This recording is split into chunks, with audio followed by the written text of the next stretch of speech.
तो स्वागत है दोस्तों आप सभी का अपने YouTube चैनल इतिहास तरंगिणी में। देखिए, पिछले वीडियो में हमने मॉडर्न हिस्ट्री का जो पार्ट 1 था उस वीडियो को हमने किया था। ठीक है, पार्ट 2 के लिए अभी हम प्रिपेयर कर रहे हैं, जल्दी उसकी वीडियो आपको मिल जाएगी। ये जो वीडियो है ये specifically Bihar public service commission में पूछे गए जितने भी बेहतरीन सवाल हैं, जितने भी अच्छे क्वेश्चन हैं, जिसे हम यूनिक एंड स्पेशल क्वेश्चन का नाम देते हैं, जो आपको एग्जाम हॉल में परेशान कर सकते हैं, उन क्वेश्चन को हम लोग यहाँ पे डील करेंगे। ठीक है, अगर आप चैनल पर नए हैं तो प्लीज़ चैनल को सब्सक्राइब कर लें, और इसका आप पीडीएफ चाहते हैं तो इसके टेलीग्राम ग्रुप में आप जुड़ जाएं। इसके डिस्क्रिप्शन में आप देखेंगे, वहाँ पे आपको टेलीग्राम का लिंक मिलेगा। आप वहाँ से टेलीग्राम ग्रुप में ऐड हो जाए और वहाँ पे आपको सारे इंपॉर्टेंट पीडीएफ्स नोट्स आपको वहाँ पे अवेलेबल हो जाएंगे। ठीक है, तो चलिए शुरू करते हैं। पहला सवाल है, ये प्राचीन भारतीय इतिहास का सवाल है। चलिए देखते हैं इसको। सवाल है, किराता और जूनियर पुस्तक किसने लिखी थी? देखिए, 67 बीपीएससी 2022 में पूछा गया सवाल है। इसका सही जवाब है ऑप्शन डी, भारवी। ठीक है, हम एक्सप्लेनेशन में नहीं जाएंगे क्योंकि समय बहुत कम है, मैं नहीं चाहता कि आपका समय बर्बाद हो। चलिए सवाल को हम लोग डील करते हैं। अगला सवाल देखते हैं, गौतम बुद्ध को एक देवता का स्थान किस राजा ने दिया था? ठीक है, गौतम बुद्ध को एक देवता का स्थान किस राजा के युग में प्राप्त हुआ था? ऑप्शन है अशोक, कनिष्क, हर्ष और चंद्रगुप्त विक्रमादित्य। इसका सही जवाब है ऑप्शन बी, कनिष्क। देखो, कनिष्क कुषाण वंशीय शासक था और इसी के समय गौतम बुद्ध को देवता का स्थान प्राप्त हुआ था। ठीक है, क्योंकि कनिष्क भी स्वयं महायान शाखा से जुड़ा हुआ था और बौद्ध धर्म को इसने संरक्षण दिया था। अगला सवाल देखते हैं। देखो, यहाँ पे मैच द फॉलोइंग दिया हुआ है। एक तरफ पुस्तक है और दूसरी तरफ उनके लेखक हैं। ठीक है, यहां से आपको सवाल मिलता है, तो मैच करेंगे। बृहद संहिता वराह मिहिर की रचना है। ठीक है, राज तरंगिणी आपको पता है कल्हण की रचना है और विक्रमांक देवचरित विल्हण की रचना है। तो जो बच गया वो है मूशिका मसा अतुला की रचना है। ठीक है, तो हर बार ये मैच द फॉलोइंग में नहीं आएगा, हो सकता है आपको सिंगल भी पूछ ले, इसलिए इसको करना जरूरी था। मूशिका मसा इंपॉर्टेंट है, अतुला की रचना है। देखो, वो ऑप्शन से ही नए सवाल क्रिएट कर सकता है बीपीएससी, इसलिए हमें हर एक ऑप्शन को ध्यान में देकर चलना होगा। अगला सवाल देखते हैं। पंजाब हिंदू सभा के बारे में पूछ रहा है कि इसकी स्थापना किस वर्ष हुई थी? देखो, राष्ट्रीय स्तर पर हिंदू महासभा की स्थापना बाद में हुई, पहले उन्होंने प्रांतीय स्तर पर हिंदू सभा की स्थापना शुरू की थी। तो सर्वप्रथम पंजाब हिंदू सभा की स्थापना वर्ष 1909 में हुई थी। अगला सवाल देखते हैं। इतिहास के प्राचीन और मध्ययुगीन काल के राजाओं और उनके द्वारा लिखी गई रचनाओं का सही मिलान किस युग में किया गया है? तो पूछ रहा है कि इसमें से कौन सा करेक्टली मैच्ड है। ये बीपीएससी असिस्टेंट 2019 का ये सवाल है। चलिए आप सीधे याद करेंगे, जो मत विलास प्रहसन है ये महेंद्र वर्मन की रचना है, ये सही है। ठीक है, बाकी आप देख लें। अमुक्त माल्याद कृष्णदेवराय की रचना है। सम्रांगण सूत्रधार राजा भोज परमार वंश की रचना है। और अगला आप देखें, मानसोलास सोमेश्वर की रचना है। ठीक है, सोमेश्वर की रचना, आप इसको याद करके चलेंगे। ठीक है, पीडीएफ आपको टेलीग्राम ग्रुप में मिल जाएगा, आप उसको जरूर ज्वाइन कर लें। अगला सवाल देखते हैं, बेहतरीन सवाल है। Catherine Mayo, Aldous Huxley, Charles Andrews और विलियम डिग्बी के बीच आम रिश्ता क्या था? ये लोग किस प्रकार रिलेटेड थे? तो सबसे बेहतरीन बात यह है कि ये सब ब्रिटिश काल में, ब्रिटिश एरा में लेख लिखते थे या क्रिटिकली लेखों को संपादित करते थे। तो इन्होंने ब्रिटिश शासनकाल के दौरान भारत की हालत पर टिप्पणियां लिखी हैं। ठीक है, अगला सवाल देखते हैं। जितने भी राउंड टेबल कॉन्फ्रेंस हुए थे, गोलमेज सम्मेलन, उसके बारे में सवाल है कि राउंड टेबल कॉन्फ्रेंस के समय इंग्लैंड का प्रधानमंत्री कौन था? तो जब आरटीसी चल रहा था 1930, 31, 32 के दरमियान, उस समय इंग्लैंड का प्रधानमंत्री था जेम्स रैमजे मैकडोनाल्ड। ठीक है, ये सीडीपीओ 2005 का सवाल है। अगला सवाल देखें। देवबंद के उस विद्वान का नाम बताइए जिन्होंने स्वतंत्रता आंदोलन में महत्वपूर्ण भूमिका निभाई थी। देखो, देवबंदी थे अबुल कलाम आज़ाद। ठीक है, अबुल कलाम आज़ाद। लेकिन महत्वपूर्ण बात यह है कि अबुल कलाम आज़ाद के द्वारा 3 महत्वपूर्ण पुस्तकें लिखी गई थी। एक था अल हिलाल, ये पूछा हुआ सवाल है बीपीएससी में। अगला है अल नदतवा और इंडिया विंस फ्रीडम। आप ये तीनों याद रखेंगे, अबुल कलाम आज़ाद से संबंधित 3। ठीक है, अल नदतवा, दूसरा इंडिया विंस फ्रीडम और तीसरा है अल हिलाल। ठीक है, आगे देखते हैं। अगला सवाल है कि रामचंद्र शर्मा किस गांव से थे? रामचंद्र शर्मा किस गांव से थे? ये पटना के निवासी थे, पटना के अमहरा गांव से थे। ठीक ना, और बिहार में यह फॉरवर्ड ब्लॉक के प्रमुख नेता थे। फॉरवर्ड ब्लॉक किसने बनाया था? सुभाष चंद्र बोस ने। सुभाष चंद्र बोस ने फॉरवर्ड ब्लॉक की स्थापना की थी। और बिहार में रामचंद्र शर्मा के अलावा जो सबसे महत्वपूर्ण नेता थे फॉरवर्ड ब्लॉक के, वो थे शीलभद्र याची। ठीक है, ये याद रखेंगे। अगला सवाल देखते हैं। जगत नारायण लाल को किस जेल में भेजा गया था? जगत नारायण लाल को बांकेपुर जेल में भेजा गया था, बांकेपुर जेल में। ठीक है, हजारीबाग जेल में किसको भेजा गया था? ये 1942 की बात है, क्विट इंडिया मूवमेंट के समय, भारत छोड़ो आंदोलन के समय हजारीबाग जेल में भेजा गया था जयप्रकाश नारायण को। बांकेपुर जेल में जगत नारायण को, और बांकेपुर जेल में ही राजेंद्र प्रसाद को भी अरेस्ट किया गया था। ठीक है, अगला सवाल देखते हैं। ये कथन है, आपको बताना ये कथन 1946 में किसने कही थी। कथन है, हम बहुत बड़ी भूल करेंगे यदि हम बिहार की जनता और उनके मंत्रिमंडल को लीग के नेताओं के हिंसक और असभ्य आक्रमणों के आगे आरक्षित छोड़ देंगे। ये बात कही थी सरदार पटेल ने, ये बात कही थी सरदार पटेल ने। ठीक है, अगला है, उपन्यास दुर्गेश नंदिनी के लेखक कौन है। उपन्यास दुर्गेश नंदिनी के लेखक कौन है, सॉरी, उपन्यास दुर्गेश नंदिनी के लेखक कौन है। ठीक है, इसका सही जवाब है बंकिम चंद्र चटर्जी। बंकिम चंद्र चटर्जी दुर्गेश नंदिनी के लेखक हैं बंकिम चंद्र चटर्जी। अगला सवाल देखते हैं, निम्नलिखित में से किस अखबार का प्रकाशन पटना से होता था। निम्नलिखित में से किस अखबार का प्रकाशन पटना से होता था। इसका सही जवाब है ऑप्शन ए, इंडियन नेशन। देखो, दरभंगा के महाराज कामेश्वर सिंह ने वर्ष 1931 में द इंडियन नेशन का प्रकाशन पटना से किया था। कहाँ से, पटना से। अगला सवाल देखिए, झंडा गीत किसके द्वारा लिखा गया था। झंडा गीत श्यामलाल पार्षद के द्वारा लिखा गया था, श्यामलाल पार्षद। इसका सही जवाब है ऑप्शन डी। ठीक है, झंडा गीत किसके द्वारा लिखा गया था, श्यामलाल पार्षद के द्वारा। आइए फिर से एक मैच द फॉलोइंग का सवाल है। देखो, अगर आपने मेरा पहला वीडियो किया होगा तो आप इसको एकदम आसानी से कर लेंगे। पहले वीडियो में मैंने इसको डिस्कस किया हुआ है। चलिए क्वेश्चन देखिए आप, एक तरफ फिर से पुस्तक है, दूसरी तरफ लेखक है। ठीक है, ध्यान देंगे। देखो, हो सकता है एग्जाम में हमें सारे याद ना हो, सारे पता ना हो, लेकिन हम एलिमिनेट करने की कोशिश करेंगे। देखो, सबसे पहले देखते हैं आनंद मठ, जाना पहचाना नाम है। आनंद मठ किसकी रचना है, बंकिम चंद्र चटर्जी की रचना है। तो 3 का F किस में है, 3 का F, 1 2 3, तीनों में 3 का F मिल रहा है। चलो दूसरा देखते हैं। इसके बाद है, हाँ, प्रिसेप्ट ऑफ जीसस या प्रोस्पेक्टस ऑफ जीसस के नाम से ये किताब किसने लिखी थी। ये लिखी थी राजा राम मोहन राय ने। ये आपको नोट्स में मिल जाएगा मेरे। ठीक है, नोट्स में मिल जाएगा, राजा Ram Mohan Roy, precept of Jesus. तो C का 4, यानी कि C का 4, सो का 4, 2 ऑप्शन है अभी भी। ठीक है, तो या तो A होगा या तो C होगा। अगला देखते हैं, history of the freedom movement in India, ये ताराचंद की रचना है। ठीक है, और आवर इंडियन मुसलमान्स, ये W हंटर की रचना है। तो 5 का B, ये C option is the correct answer. देखो, ये वाला मिल गया। ठीक है, ये जो 5 है, आवर इंडियन मुसलमान, ये किसकी रचना है, W हंटर की रचना है। ठीक है, याद है। चलो इसको अच्छे से आप देख लेंगे। देखो यहाँ पे दिया हुआ है, history of freedom movement in India Tarachand के द्वारा है। ठीक है, और के दत्ता ने history of freedom movement in Bihar की रचना की थी। ठीक है, आप इसको अच्छे से देखेंगे। अगला सवाल देखते हैं, सन 1947 के भारतीय राष्ट्रीय कांग्रेस के दिल्ली अधिवेशन की अध्यक्षता किसने की थी। देखो, 1947 में दिल्ली में विशेष अधिवेशन हुआ था और इसकी अध्यक्षता की थी राजेंद्र प्रसाद ने। अगला सवाल देखिए, इलाहाबाद में संपन्न कांग्रेस कार्यकारिणी समिति की बैठक हुई 1942 में। निम्नलिखित सदस्यों में से एक सदस्य जिसने भारत के नाजीवाद, फांसीवाद और साम्राज्यवाद विरोधी निश्चित रूप के कारण जापान के विरुद्ध गुरिल्ला युद्ध की अपनी योजना के पक्ष में बहुमत जुटाने में सक्षम हुए थे। इसका सही जवाब है ऑप्शन डी, जवाहरलाल नेहरू। ठीक है, पंडित नेहरू ने भारत के नाजीवाद, फांसीवाद तथा साम्राज्यवाद विरोधी निश्चित रूप के कारण जापान के विरुद्ध गुरिल्ला युद्ध की अपनी योजना के पक्ष में इलाहाबाद में हुई कांग्रेस की कार्यकारिणी समिति की बैठक में बहुमत प्राप्त किया था। ठीक है, देखो बीपीएससी का सवाल है 2003-4 का, आप एक्सपेक्ट भी नहीं करेंगे कि इतना बड़ा सवाल वो पूछेगा। अगला सवाल देखिए, नागरिक सेवाओं के लिए प्रतियोगी परीक्षा प्रणाली के सिद्धांत को कब स्वीकार किया गया था। ये 1853 में किया गया था। यह इसी में ओपन एग्जाम की बात की गई थी।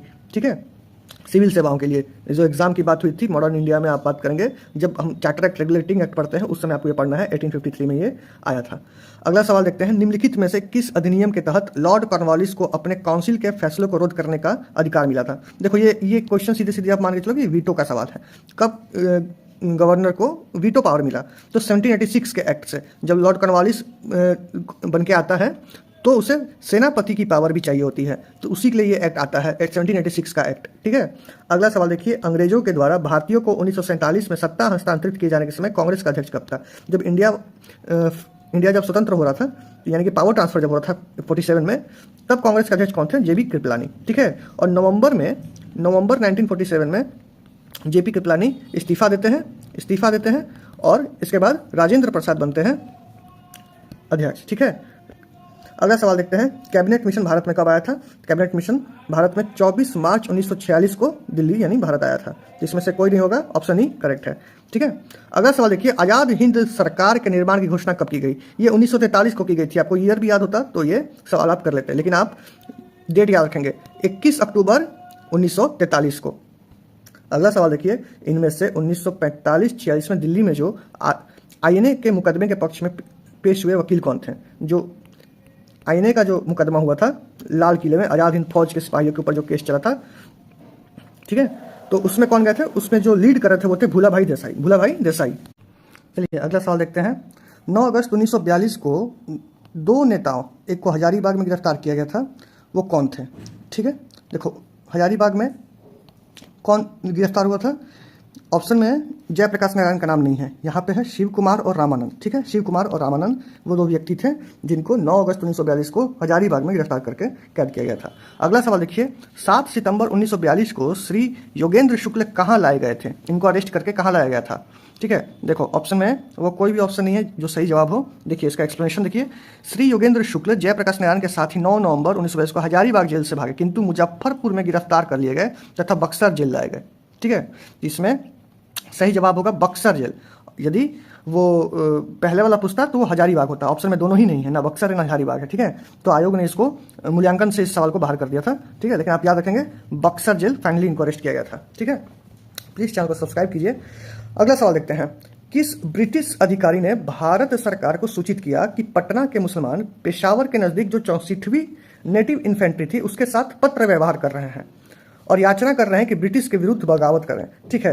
ये पटना के मुसलमान थे जो पेशावर में जो हमारी सेना तैनात थी उनसे हम रिक्वेस्ट कर रहे थे कि आप ब्रिटिश के विरुद्ध बगावत कीजिए।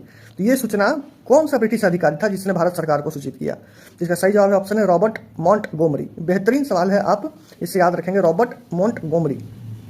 अगला सवाल देखिए, खाली स्थान है, कह रहा है कि जवाहरलाल के बौद्धिक विकास में फरवरी 1927 में ब्रुसेल्स कांग्रेस में औपनिवेशिक दमन और साम्राज्यवाद के विरुद्ध उनकी सक्रिय भागीदारी के साथ एक मोड़ आया। ये शब्द किसने लिखे हैं, ठीक है। ये शब्द किसने लिखे, किसके कथन है, ये एस गोपाल के कथन है, ठीक है। एस गोपाल के ये कथन है। अगला सवाल देखिए, एक किताब है इंडिया डिवाइडेड। इंडिया डिवाइडेड किसकी रचना है, इंडिया डिवाइडेड राजेंद्र प्रसाद ने लिखी है। 1947 में जब भारत आज़ाद हो रहा था तो उसी के साथ भारत के 2 विभाजन भी हो रहे थे, एक पाकिस्तान बन रहा था और एक भारत बन रहा था। तो उस समय जो भी सिनेरियो था उस सिनेरियो के बारे में चर्चा करते हुए राजेंद्र प्रसाद ने इस किताब को लिखा है, इंडिया डिवाइडेड, ठीक है। अगला ऑप्शन देखते हैं, मौलाना अबुल कलाम आजाद। इनके बारे में हमने 3 किताब की चर्चा की थी, एक अल हिलाल की, एक इंडिया मीन्स फ्रीडम और एक और किताब हमने ऊपर चर्चा की थी नैरतवा की, ठीक है। अगला ऑप्शन देखिए, पेंडेरल मून नाम है, मून, पेंडेरल मून।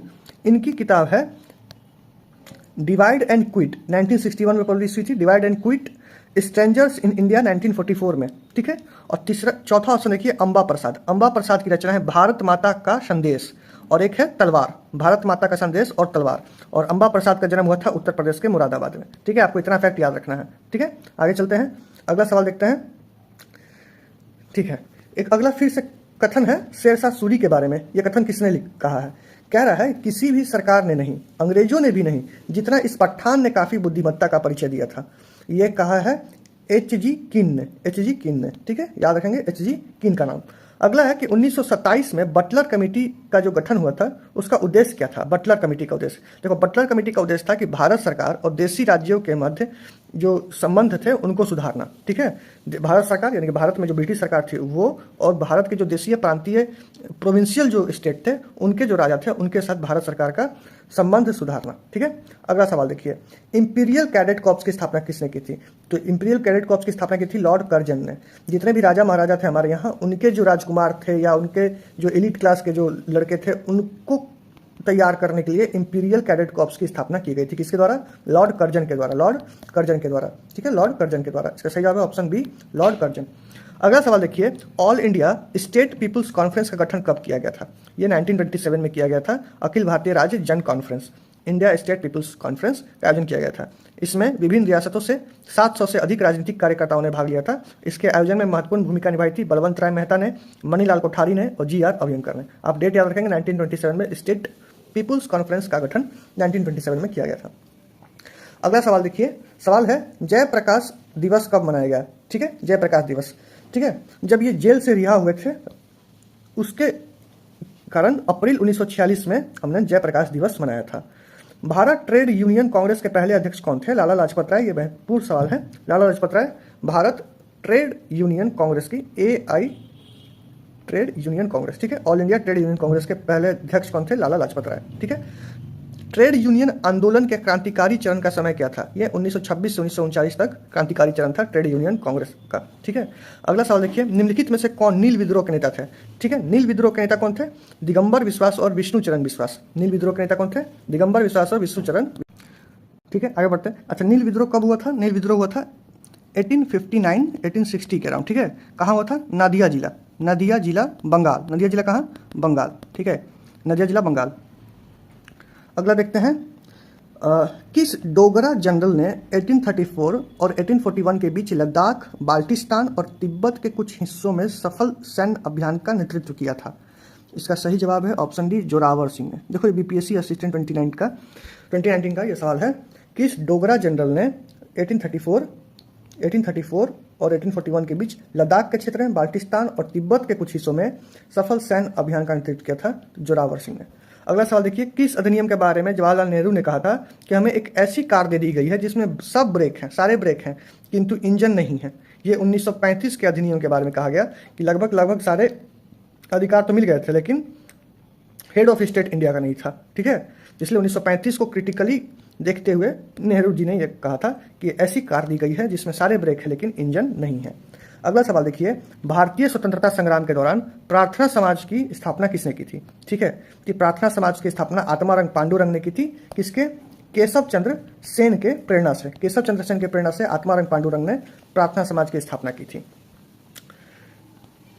एक इंपॉर्टेंट फैक्ट है कि प्रार्थना समाज की स्थापना कब हुई थी? 1867 में। और इसके एक महत्वपूर्ण सदस्य और थे जिसका नाम था महादेव गोविंद रानाडे। महादेव गोविंद रानाडे। ठीक है, 1867 में। ठीक है, 1867 में। अगला है, किसके द्वारा कलकत्ता में एशियाटिक सोसाइटी की स्थापना की गई थी? ठीक है, ये विलियम जोन्स के द्वारा की थी। ये की गई थी 1784 में। 1784 में सर विलियम जोन्स के द्वारा कलकत्ता में एशियाटिक सोसाइटी की स्थापना की गई थी। ठीक है, सांप्रदायिक अवार्ड एवं पूना पैक्ट में क्रमशः दलित वर्ग के लिए कितनी सीटें दी गई थी? देखो 1932 में सांप्रदायिक अवार्ड आता है रैमजे मैकडोनाल्ड के समय, 1932 में कम्युनल अवार्ड आता है, और पूना पैक्ट भी 1932 में होता है अंबेडकर और गांधी जी के बीच में। ठीक है, तो देखो मुद्दा क्या था कि जब कम्युनल अवार्ड आया था तो उस समय दलितों को सेपरेट इलेक्टोरेट दिया जा रहा था, देने की बात की गई थी, और उसमें 71 सीटों की बात की गई थी कम्युनल अवार्ड में।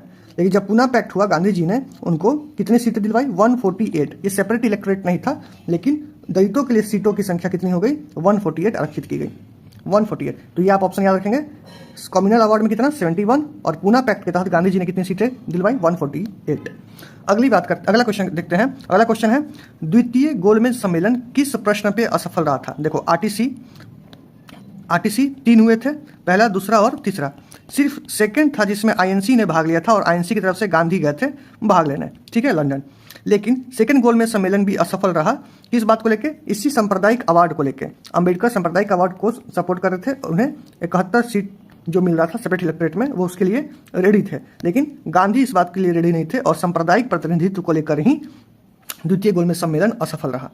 अगला सवाल देखिए, अपने किस कार्यकारिणी कमेटी में कांग्रेस ने भू स्वामित्व को समाप्त करने की नीति अपनाई थी? ठीक है, ये 1937 का कार्यकारिणी कमेटी था, उनका एग्जीक्यूटिव काउंसिल का जो बैठक हुआ 1937 में, उसमें कांग्रेस ने भू स्वामित्व को समाप्त करने की नीति अपनाई थी 1937 के कार्यकारिणी कमेटी में। ठीक है, अगला सवाल देखते हैं, गांधी इरविन समझौते के हस्ताक्षरित होने में किसने महत्वपूर्ण भूमिका निभाई थी? देखो गांधी इरविन समझौते के समय, इरविन से ये जो समझौता होता है, एग्रीमेंट होता है, उससे ठीक पूर्व गांधी जी जेल में थे। सिविल डिसोबीडियंस मूवमेंट चला था।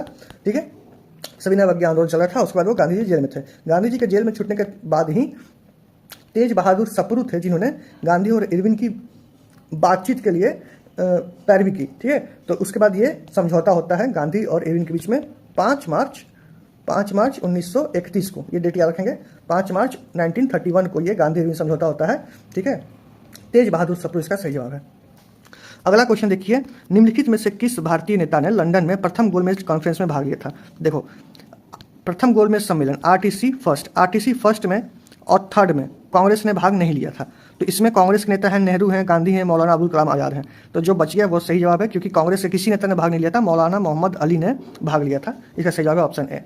अगला बात करते हैं, स्वराज दल की स्थापना बिहार में किसने की थी? तो बिहार में स्वराज दल की स्थापना की थी श्री कृष्ण सिंह ने। ठीक है, श्री कृष्ण सिंह बिहार के पहले मुख्यमंत्री भी रहे हैं, और इस स्वराज दल का जो गठन बिहार में हुआ उसके अध्यक्ष कौन रहे? नारायण प्रसाद। ठीक है, अध्यक्ष कौन रहे? नारायण प्रसाद। अगला सवाल देखिए, असहयोग आंदोलन के दौरान किसने बिहार में किसानों की अगुवाई की थी? तो असहयोग आंदोलन, ठीक है, 1920 की बात चल रही है। असहयोग आंदोलन के समय बिहार में किसानों की अगुवाई की थी स्वामी विद्यानंद ने, स्वामी विद्यानंद ने। अगला सवाल देखिए, किसने 1921 में पहली बार पूर्ण स्वतंत्रता की मांग की थी? देखिए, हमें ज्ञात है कि 1929 में लाहौर अधिवेशन में पंडित नेहरू ने पूर्ण स्वराज की मांग की थी। वो कांग्रेस के मन से पूर्ण स्वराज की मांग की गई थी, लेकिन उससे पूर्व ही मौलाना हसरत मोहानी ने 1921 में पहली बार पूर्ण स्वतंत्रता की मांग की थी। ये आप याद रखेंगे, 1921 में पूर्ण स्वतंत्रता की मांग मौलाना हसरत मोहानी ने की थी। अब यहाँ पे एक फैक्ट याद कीजिए, पीवाईक्यू में पूछा हुआ है, 70वीं एग्जाम में था कि 1800 में कलकत्ता में नागरिक सेवा के भर्ती के लिए युवकों को प्रशिक्षित करने के लिए फोर्ट विलियम कॉलेज की स्थापना की गई। तो यदि सवाल पूछता है फोर्ट विलियम कॉलेज, यहाँ पर नोट्स में मिल जाएगा, फोर्ट विलियम कॉलेज 1800 ईस्वी में स्थापित की गई थी। यहाँ पे सिविल सेवा के लिए प्रशिक्षित करने की बात की गई थी, ठीक है। चलो, एक और फैक्ट है सहायक संधि पद्धति के बारे में कि भारत में सहायक संधि को वेलेजली से पूर्व फ्रांसीसी गवर्नर डुप्ले ने स्थापित किया था, ठीक है, डुप्ले ने।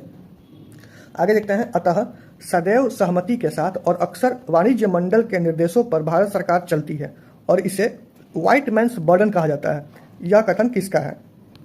ठीक है, व्हाइट मैन बर्डन के बारे में यह कथन किसका है? ये सचिदानंद सिन्हा का कथन है, ठीक है। ये बिहार के शाहबाद जिला के आरा से संबंधित है, ठीक है, सचिदानंद सिन्हा। अगला सवाल देखिए, शराबबंदी आंदोलन 1928 का नेतृत्व किसने किया था? इसका आंसर है सरदार वल्लभ भाई पटेल। शराबबंदी आंदोलन 1928 में पटेल जी ने किया था। अगला महत्वपूर्ण सवाल देखिए, किस क्षेत्र में राहुल सांकृत्यानंद ने 1920 के असहयोग आंदोलन में सक्रिय रहे? तो राहुल सांकृत्यानंद छपरा में सक्रिय थे, ठीक है। देखो, राहुल सांकृत्यानंद के बारे में बात करें तो इनका जन्म 1893 में हुआ था और इनकी मृत्यु 1963 में। इन्होंने अपनी शिक्षा बनारस से पूर्ण की थी और वर्ष 1912 में ये साधु बन गए और अपना नाम बाबा रामोदर दास रख लिया। याद रखेंगे, अपना नाम क्या रखा था राहुल सांकृत्यानंद ने? बाबा रामोदर दास। 1920 की खिलाफत कमेटी की सभा हुई जिसमें गांधी का जो असहयोग आंदोलन था उसे नेतृत्व करने के लिए कहा गया गांधी जी को, ठीक है। अब देखिए, ये जो कमेटी की सभा हुई थी वो किस शहर में हुई थी? ये हुई थी इलाहाबाद में। 1920 में खिलाफत कमेटी की सभा कहाँ हुई थी? इलाहाबाद में। अगला सवाल देखिए, भारतीय उच्चायुक्त के पद का सृजन किस अधिनियम से किया गया था? तो भारतीय उच्चायुक्त हाई कमीशन का जो पद है वो मॉन्टेग्यू चेम्सफोर्ड रिफॉर्म अधिनियम कौन सा था? 1919 का, ठीक है। अगला सवाल देखिए, बंबई में अखिल भारतीय व्यापार संघ कांग्रेस की स्थापना कब हुई? सही जवाब है ऑप्शन ए, सन 1920 में। AITUC all India trade union Congress conference की स्थापना बंबई में 31 अक्टूबर 1920 को हुई थी और इसके पहले अध्यक्ष कौन थे? लाला लाजपत राय, हमने अभी डिस्कस किया था। अगला देखिए, Akhil Bharatiya trade union Congress AITUC के प्रथम अध्यक्ष कौन थे? लाला लाजपत राय, ये रिपीटेड है। निम्न उद्योगपतियों में से कौन से व्यक्ति लंबे समय तक AICC के खजांची रहे, सन 1930 में जेल भी गए? सही जवाब है जमनालाल बजाज, सेठ जमनालाल बजाज। निम्नलिखित में से किस सत्याग्रह आंदोलन में गांधी जी ने प्रत्यक्ष रूप से भाग नहीं लिया था? ठीक है, तो इसका सही जवाब है ऑप्शन सी, वाइक्युम सत्याग्रह। ये वाइक्युम सत्याग्रह कहाँ चला था? केरल में, ठीक है। ये मंदिर प्रवेश आंदोलन था। वाइक्युम सत्याग्रह कब चला था? ये 1924 में। बाकी ऑप्शन, खेड़ा कब चला था? 1918 में। असहयोग 1920 में। और राजकोट सत्याग्रह कब चला था? राजकोट सत्याग्रह चला था 1938-39 में गुजरात में, ठीक है, राजकोट सत्याग्रह। इसका सही जवाब कौन सा है? ऑप्शन सी, 1924, वाइक्युम सत्याग्रह।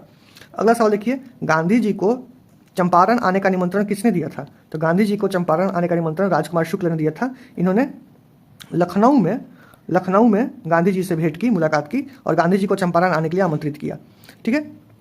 कृष्ण सहाय, ऑप्शन डी देखिए, कृष्ण सहाय ये बिहार के CM रह चुके हैं 1963 से 67 में, ठीक है, 63 से 67 तक कृष्ण सहाय। अगला सवाल देखते हैं, किसने यूरोपियन नील बागान मालिकों द्वारा किसानों के शोषण की तरफ गांधी जी का ध्यान आकर्षित किया? वही सेम सवाल है, राजकुमार शुक्ल ने। नोआखली के काल में महात्मा गांधी के सचिव कौन थे? महात्मा गांधी के बहुत सारे निजी सचिव रह चुके हैं, तो जब वो नोआखली में प्रवास कर रहे थे तब इनके सचिव कौन थे? प्यारे लाल। अगला सवाल है कैबिनेट मिशन से। कैबिनेट मिशन के बारे में, कैबिनेट मिशन निम्नलिखित में से किसके लिए भारत भेजा गया था? ठीक है, देखो, पहला ऑप्शन है एक राष्ट्रीय सरकार की स्थापना के लिए, सत्ता के हस्तांतरण के लिए, एक संवैधानिक व्यवस्था तैयार करने के लिए, पाकिस्तान के लिए जिन्ना की मांगों के ब्यौरा पर काम करने के लिए। इसका सही जवाब है ऑप्शन सी, केवल दो, सत्ता के हस्तांतरण यानी पावर ट्रांसफर के लिए जो संवैधानिक व्यवस्था है उसको तैयार करने के लिए कैबिनेट मिशन भारत आया था। निम्नलिखित कथनों में से कौन से कथन सही हैं? देखो, कश्मीर का इंस्ट्रूमेंट ऑफ एक्सेशन 15/8/1947 को नहीं, ये हुआ था आपका अक्टूबर में, 26 अक्टूबर को ये साइन हुआ था, ठीक है, कश्मीर का। ये गलत है।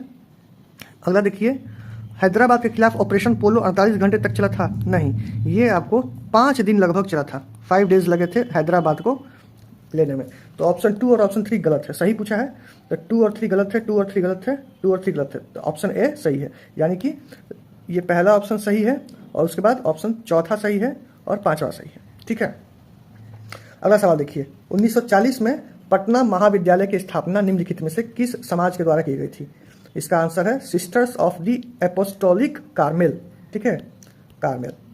इसके द्वारा पटना में 1940 में महाविद्यालय यानी कॉलेज की स्थापना की गई थी, sisters of the apostolic Carmel. आज भी इसी संस्था के द्वारा संचालित की जाती है। निम्नलिखित में से किसने ऑल इंडिया मुस्लिम लीग की स्थापना की थी? देखो, ये सवाल महत्वपूर्ण है, कंफ्यूज कर सकता है, क्योंकि ऑप्शन में आगा खां भी है और नवाब सलीमुल्लाह खां भी है। देखो, अगर दोनों में कंफ्यूजन हो तो प्रायोरिटी नवाब सलीमुल्लाह खां को देंगे, ठीक है। नवाब सलीमुल्लाह खां के नेतृत्व में, ये ढाका के नवाब थे, इनके नेतृत्व में फाइनल बैठक हुई थी जहां ऑल इंडिया मुस्लिम लीग की स्थापना हुई थी। शुरू में नेतृत्व आगा खां ने किया था, लेकिन नवाब के नेतृत्व में ही ऑल इंडिया मुस्लिम लीग की स्थापना हुई थी ढाका में 1906 में। स्वराज आम जनता के लिए होना चाहिए, केवल वर्गों के लिए नहीं, यह प्रसिद्ध सूत्र की घोषणा किसने की थी? सी राजगोपालाचारी ने। अगला सवाल देखिए, सरदार उधम सिंह ने किसे मारा था?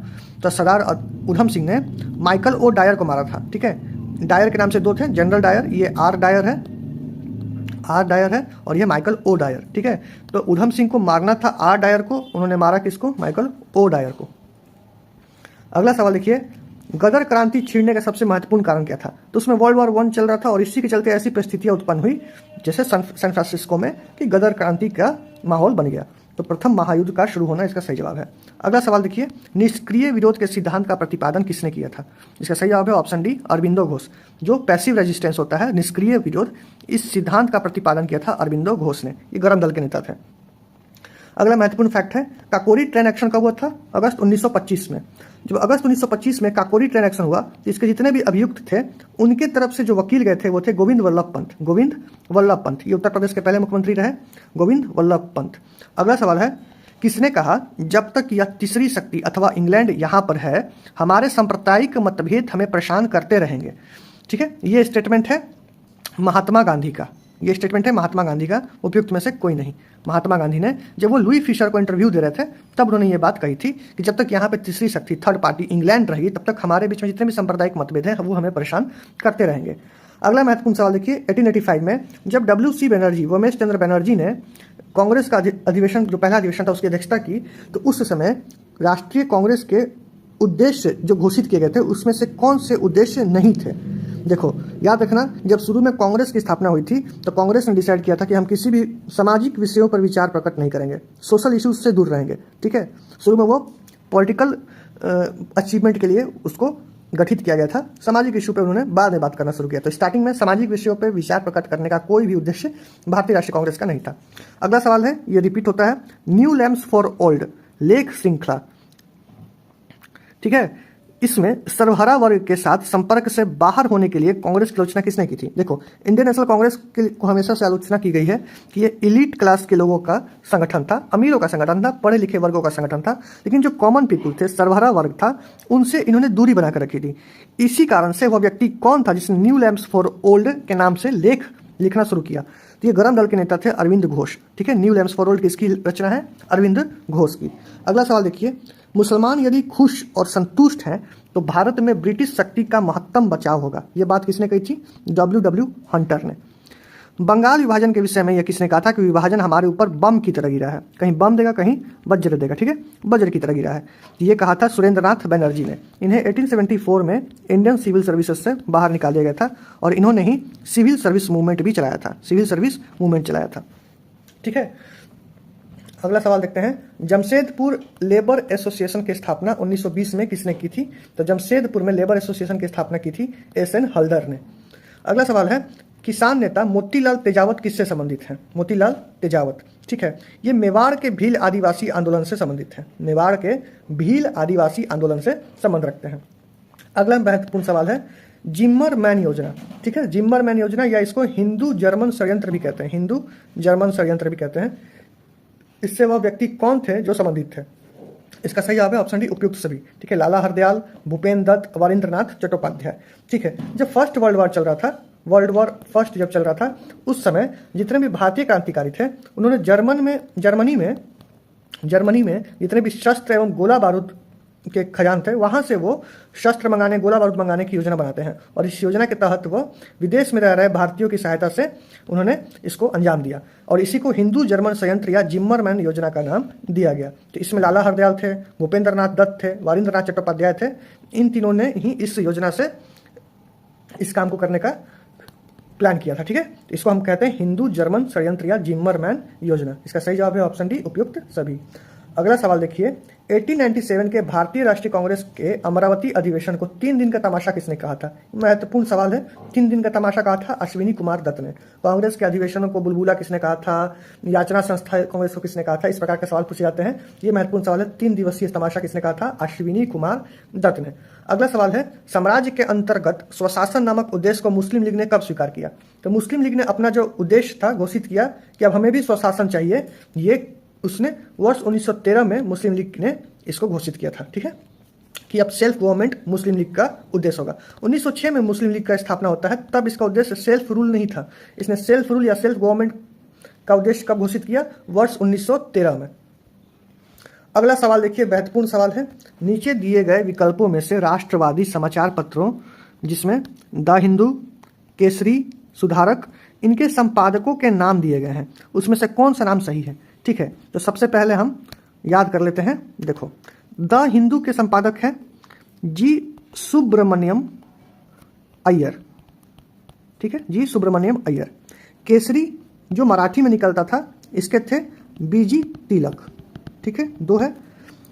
बंगाली और हिंदुस्तानी के हैं सुरेंद्रनाथ बनर्जी, ये बंगाली के हैं, और हैं गंगा प्रसाद वर्मा किसके हैं? हिंदुस्तानी के, हिंदुस्तानी।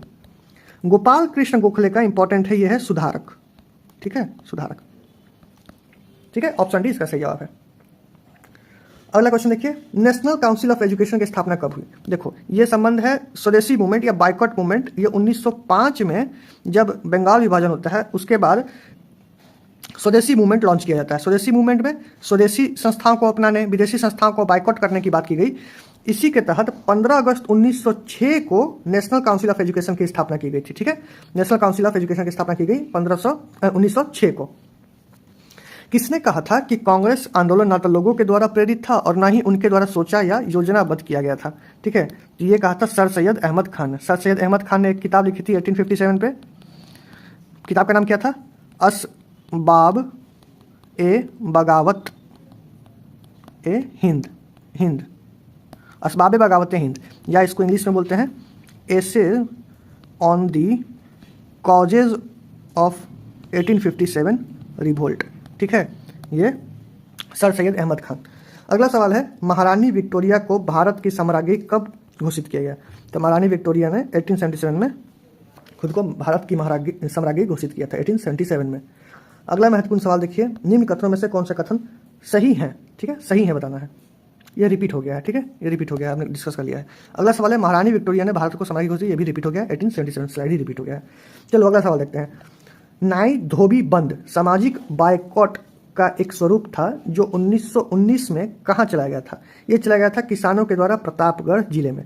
नाई धोबी बंद सामाजिक बायकॉट का एक स्वरूप था जो वर्ष 1919 में चलाया गया था प्रतापगढ़ जिले में। देखो, यहाँ आप एक्सप्लेनेशन में देखेंगे बाबा रामचंद्र का नाम है। बाबा रामचंद्र पूछा हुआ सवाल है। बाबा रामचंद्र ये वो व्यक्ति थे जो फिजी में गिरमिटिया मजदूर बन के गए थे। जब वहाँ से लौटे थे तो अवध के क्षेत्र में अपने पीठ पे रामचरितमानस लेके घूमते थे और सभी लोगों को संगठित करने का प्रयास करते थे। बाबा रामचंद्र, ठीक है, ये किसान नेता के रूप में उभरे। अगला सवाल देखिए, यदि नील की खेती करने से छूट चाहते थे तो नील किसानों को कौन सा क्षतिपूर्ति कर देना था? हमें पता था कि नील की खेती को लेकर बहुत परेशान थे भारतीय किसान। जैसे चंपारण सत्याग्रह हुआ 1917 में, तो यहाँ पे 3 कट्ठिया पद्धति थी।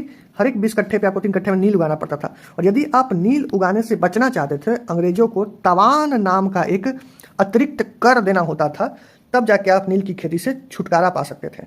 ये सवाल महत्वपूर्ण है, तवान। ठीक है, अगला सवाल देखिए, वर्ष 1928 में बिहार में रविदास सभा का गठन किसने किया था?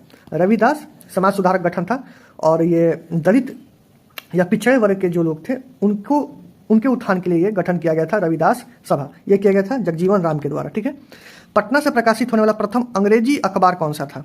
ठीक है, तो इसका सही जवाब है option B, the Bihar Herald. The Bihar Herald. अगला क्वेश्चन देखिए कि बाइकॉट और स्वदेशी आंदोलन के समर्थन में किस स्थान में गोल्डन लीग नामक संस्था का स्थापना हुआ था? गोल्डन लीग ये हुआ था देवघर में। देवघर में, ठीक है, देवघर में, वर्तमान झारखंड में है ये, देवघर में। अगला सवाल देखिए, बाइकॉट और स्वदेशी आंदोलन के समर्थन में किस स्थान में गोल्डन लीग नामक संस्था का स्थापना होता है? ये देवघर में। इसका यहाँ पे आप एक्सप्लेनेशन देख सकते हैं। अगला सवाल देखिए, पुनः याद रखें अब यह झंडा लहरा गया। ये स्टेटमेंट है, कह रहा है कि पुनः याद रखें अब यह झंडा लहरा गया है, यह कभी भी झुकना नहीं चाहिए जब तक एक भी भारतीय पुरुष, महिला या बालक भारत में जीवित रहे। ये किसने कहा था? ये कहा था जब वर्ष 1929 में लाहौर में रावी नदी के किनारे 26 जनवरी को मध्यरात्रि में जवाहरलाल नेहरू ने झंडा फहराया था, तब यह बात उन्होंने कही थी कि याद रहे कि यह झंडा लहरा गया है और यह कभी भी अब झुकना नहीं चाहिए जब तक भारत में एक भी पुरुष, महिला या बालक जिंदा है। अगला सवाल देखिए, जमींदारों के द्वारा कृषक से मांगे गए बेगार या अवैध उपकर को किस नाम से जाना जाता था? ठीक है, देखो, जमींदार एक तो बेगारी कराते थे या अवैध उपकर या टैक्स अतिरिक्त वसूलते थे, उसे किस नाम से जानते थे? सही जवाब है ऑप्शन ए, वेथी। वेथी के नाम से जाना जाता था। अगला सवाल देखिए, जमींदारों के द्वारा कृषक से मांगे गए बेगार या अवैध उपकर को कहते थे वेथी। पंजाब हिंदू सभा वर्ष 1909, रिपीट है ये। बंगाली में एक नाटक है नील दर्पण। इस नील दर्पण का अंग्रेजी अनुवाद किसने किया था? माइकल मधुसूदन दत्त ने। ठीक है, 1815 में प्रकाशित राजा राम मोहन राय की पहली पुस्तक का नाम क्या था? अब देखो, सवाल ये है कि 1815 में प्रकाशित राजा राम मोहन राय की पहली पुस्तक, अगर राजा राम मोहन राय की सिर्फ पहली पुस्तक पूछे तो तोहफत उल मुवाहिद्दीन होगा, क्योंकि ये वर्ष 1803 में प्रकाशित हुआ था। लेकिन अगर डेट दे दिया 1815 तो वेदांत ग्रंथ के साथ हम लोग जाएंगे, ये 1815 में आई थी। ठीक है, सिर्फ पहली पुस्तक बोलेगा तो तोहफत उल मुवाहिद्दीन इसका सही जवाब होगा। अगला सवाल देखिए, लॉर्ड कर्जन के द्वारा किस वर्ष इंडियन यूनिवर्सिटी एक्ट पारित किया गया था? ठीक है, ये किया था वर्ष 1904 में। जब 1902 में रेले कमीशन भारत आया, उसके पश्चात वर्ष 1904 में इंडियन यूनिवर्सिटी एक्ट पारित किया गया था लॉर्ड कर्जन के द्वारा। ठीक है, अगला सवाल देखिए, 19वीं शताब्दी के धर्म एवं समाज सुधारक आंदोलन ने जनसंख्या के किस वर्ग को मुख्यतः आकर्षित किया था? तो देखो, धर्म और समाज सुधारक आंदोलन से जुड़ने वाले व्यक्ति थे बुद्धिजीवी लोग, नगर के जो उच्च जातियां थीं या उदारवादी रजवाड़े थे। ये जो सर्वहारा वर्ग था, निर्धन और सर्वसाधारण, ये इस सब में उलझना नहीं चाहता था। तो ये बुद्धिजीवी वर्ग जो विजडम वाले आदमी थे, नगर के उच्च जातियां, एलिट क्लास के या उदारवादी रजवाड़े। ठीक है, अगला सवाल देखिए, इंग्लैंड में लॉर्ड्स के सदन में भारतीय स्वतंत्रता विधेयक कब पारित हुआ? तो भारतीय स्वतंत्रता विधेयक 16 जुलाई 1947 को पारित हो गया था। देखो, माउंट बैटन योजना के आधार पर ही 4 जुलाई 1947 को ब्रिटिश संसद में भारतीय स्वतंत्रता विधेयक पेश किया गया। बिल पेश कब हुआ? 4 जुलाई को। 15 जुलाई को हाउस ऑफ कॉमन यानी कि लोअर हाउस से ये पारित हो गया, और 16 जुलाई को जब हाउस ऑफ लॉर्ड यानी कि अपर हाउस से ये पारित होता है तो ये पारित मान लिया जाता है, और राजकीय स्वीकृति यानी क्राउन की स्वीकृति 18 जुलाई 1947 को प्राप्त हुई। वेरी वेरी इंपॉर्टेंट है, यहाँ से कुछ भी सवाल बना सकता है। ठीक है, 4 जुलाई को पेश किया गया, लोअर हाउस से 15 जुलाई को पारित हुआ, 16 जुलाई को हाउस ऑफ लॉर्ड से पारित हुआ और 18 जुलाई को राजकीय स्वीकृति मिल गई। ठीक है, यहाँ पे पूछा है लॉर्ड्स के सदन में कब पारित हुआ था? 16 जुलाई को, अपर हाउस का ये सवाल है। ठीक है, याद रहेगा। आगे चलते हैं, अगला सवाल देखते हैं, रिक्त स्थानों की पूर्ति कीजिए। कह रहा है कि बंगाल में और बिहार में भूमि पर किराएदारों के अधिकारों को बंगाल किराएदारी अधिनियम द्वारा दिया गया। ठीक है, तो ये इसका सही जवाब है 1885। ये एक्चुअली में टेनेंसी एक्ट के बारे में पूछ रहा है कि टेनेंसी एक्ट कब पारित हुआ था? तो टेनेंसी एक्ट 1885 में पारित हुआ था। अगला है, हौज विद्रोह कब हुआ था? तो हौज विद्रोह हुआ था 1820-21 में। एक फैक्ट है, यहाँ याद रखेंगे, वीडी सावरकर ने 1937 से 1943 तक हिंदू महासभा के अध्यक्षता की थी। ठीक है, 37 से 43 तक। ठीक है, अगला सवाल देखिए, 1855 में संथालों ने किस अंग्रेज कमांडर को हराया था? तो संथालों ने 55-56 में जो विद्रोह हुआ था उन्होंने मेजर बारो को हराया था संथालों ने। ठीक है, संथालों के नेता कौन थे? सिद्धू, कान्हू, चांद और भैरव। ये चारों भाई थे। ठीक है, संथाल के नेता थे। अगला सवाल है, बघेरा विद्रोह कहाँ हुआ था? तो बघेरा विद्रोह हुआ था बड़ौदा में। यहाँ आंसर नहीं है, मैं यहाँ पे मेंशन करता हूँ। बघेरा विद्रोह कहाँ हुआ था? बड़ौदा में। अगला सवाल है कि वो कौन सी जनजाति थी जिसने मानव बलि प्रथा का निषेध करने के पश्चात अंग्रेजों का विरोध किया था? ठीक है, ये था खोंड जनजाति। ठीक है, खोंड जनजाति में मानव बलि प्रथा प्रचलित थी। जब अंग्रेजों ने मानव बलि प्रथा का निषेध किया तो इस कारण खोंड जनजाति ने अंग्रेजों के विरुद्ध विद्रोह कर दिया। अगला है कूका आंदोलन, इसको किसने संगठित किया था? तो गुरु राम सिंह ने, ठीक है, गुरु राम सिंह ने कूका आंदोलन को संगठित किया था। अगला सवाल देखिए, निम्नलिखित में से कौन सा आयोग 1857 के विद्रोह के दमन के बाद भारतीय फौज के नव संगठन से संबंधित था? देखो, जब 1857 में रिवोल्ट होता है तो इसका फिर कमीशन बैठाया जाता है, वो जांच करता है कि रिवोल्ट क्यों हुआ, किस कारण से हुआ, फिर सेना का फिर से संगठन करना था। तो सेना का फिर से पुनर्गठन करने के लिए पील आयोग का गठन किया गया, ठीक है, पील आयोग का गठन किया गया। और इसने फिर से सेनाओं का रेशियो डिसाइड किया कि जहां ज़्यादा विद्रोह हुए थे वहां 1:3 का रेशियो कर देते हैं, एक रेशियो रहेगा भारतीय सेना का और 3 रहेंगे ब्रिटिश ऑफिशियल वहां पे, तो वहां पे फिर मैनेज करना आसान हो जाएगा। और जहां जैसे गोरखा हो गया, साउथ में हो गया, वहां भारतीयों ने ज़्यादा विद्रोह नहीं किया था तो वहां रेशियो 1:2 का रख दिया, ठीक है। तो इसके लिए पील आयोग का गठन किया गया था, कब? 1857 के विद्रोह के तुरंत बाद ही। अगला सवाल है, निम्नलिखित में से किसने 1857 के विद्रोह को एक षड्यंत्र की संज्ञा दी थी? ठीक है, इसका सही जवाब है ऑप्शन ए, सर जेम्स आउट्रम और डब्ल्यू टेलर। ये वो व्यक्ति हैं जिन्होंने इसे हिंदू मुस्लिम षड्यंत्र कहा था, हिंदू मुस्लिम षड्यंत्र कहा था, हिंदू मुस्लिम षड्यंत्र किसने कहा था? जेम्स आउट्रम और डब्ल्यू टेलर ने, ठीक है। इसका सही जवाब है option A, James Outram and W Taylor, James Outram and W Taylor ने। अगला सवाल देखिए, अंग्रेजी भारतीय सेना में चर्बी वाले कारतूस से चलने वाले एनफील्ड राइफल कब शामिल की गई? देखो, एनफील्ड राइफल से पहले ब्राउन बैश नामक हथियार हम यूज करते थे, लेकिन दिसंबर 1856 में अंग्रेजों ने एक नया राइफल इंट्रोड्यूस किया, एनफील्ड राइफल, और इसमें अफवाह थी कि चर्बी वाले कारतूस जिसमें गाय और सुअर की चर्बी लगी होती थी उसे मुंह से छील के डालना होता था, तब उसको फायर करते थे। तो ये कब इंट्रोड्यूस की गई? दिसंबर 1856 में। अगला सवाल देखिए, मुंगेर के बरहिया ताल विरोध का उद्देश्य क्या था? मुंगेर के बरहिया ताल विरोध का उद्देश्य क्या था? तो बकासत भूमि की वापसी की मांग, ठीक है। मुंगेर के बरहिया ताल विद्रोह का उद्देश्य था बकासत भूमि की वापसी की मांग। यह आंदोलन वर्ष 1936-38 में कार्यानंद शर्मा के नेतृत्व में चलाया गया था। इसके नेता कौन थे? कार्यानंद शर्मा। अगला सवाल देखिए, निम्नलिखित में से किस मुगल बादशाह को वजीर गाजीउद्दीन ने दिल्ली में दाखिल नहीं होने दिया? ठीक है, तो ये व्यक्ति थे शाह आलम द्वितीय। ये अपने पूरे शासनकाल में नहीं, ये शासक बनने के बाद दिल्ली नहीं जा पाए थे और ये अंतिम रूप से ये मराठाओं की सहायता से दिल्ली में प्रवेश कर पाते हैं, शाह आलम द्वितीय। अगला सवाल है, मुगल प्रशासन में मदद-ए-माश क्या था? मदद-ए-माश ये विद्वानों को दी जाने वाली राजस्व मुक्त अनुदान भूमि थी, ठीक है। अगला सवाल है, मुगल प्रशासन में मुहतसिब क्या था? मुहतसिब था लोक आचरण अधिकारी, जो जनरल मॉडल कंडक्ट सोसाइटी के लिए जो डिसाइड कर रहा था वो था मुहतसिब। अगला सवाल देखिए, यह कथन किसका है?